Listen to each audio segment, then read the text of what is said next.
asalaamaaleykum monsieur le président de la république asalaamaaleykum sama mbokk kilifa diine yi sama mbokk chef de parti yi ak candidat yi ak candidat yi di nuyu ministre yi fi teew ak ñëpp ñoo xamante ni da leen invité monsieur le président de la république suñu teewaay fii tey ku ko gis dooñu ko laaj ndax li ñu tax a jóg mooy dangaa woot ci jàmm ak dal ñu nekkal fi askan wi nekk kilifa diine bëgg réew mi am jàmm ak dal moo tax ñëw wuy si la loolu damay sukkandiku ci bi yàlla subhaanahu wa taala di yónni Muusa ci Firawna lam ko waxoon ba muy dem ak lam ko dénkoon ñun monsieur le président de la république fukki at ak ñaar xeex na sa nguur gi Touba gën dëkk musoo koo gañe élection yi di ñëw candidat lañ si en tant que doomu daara ñu bokk si candidat spolié nga taxaw wax ni sa bopp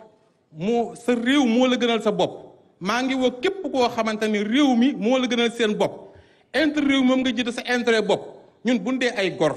nekk ay jullit nga liggéey fukki at ak ñaar war a dem ni da ngay le 2 la sa mandat di jeex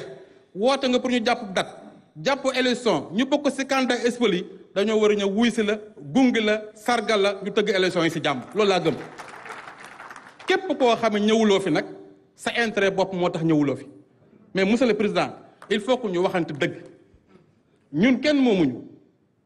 waaye gis nga réew mi moo ñu gën a suñu bopp tey jii may wax ak yow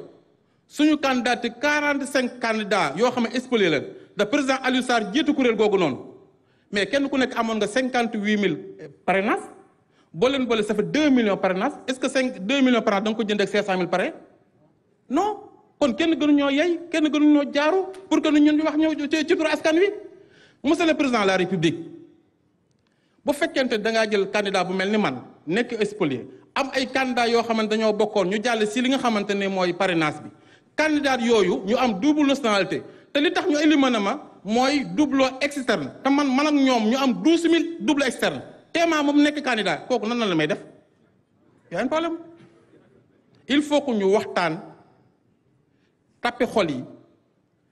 ñu ubbiwaat li nga xam mooy processus électoral bi loolu laa gëm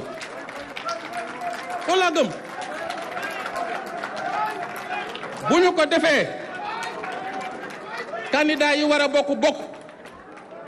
nga organiser élection yi ñu dem si jàmm ku gañe xam ne gañe nga mais président boo bàyyee réew mi ci yenn loxo yi lu ñu dal yaa ñu ko teg si wërëmat jërë ngeen jëf salaamaaleykum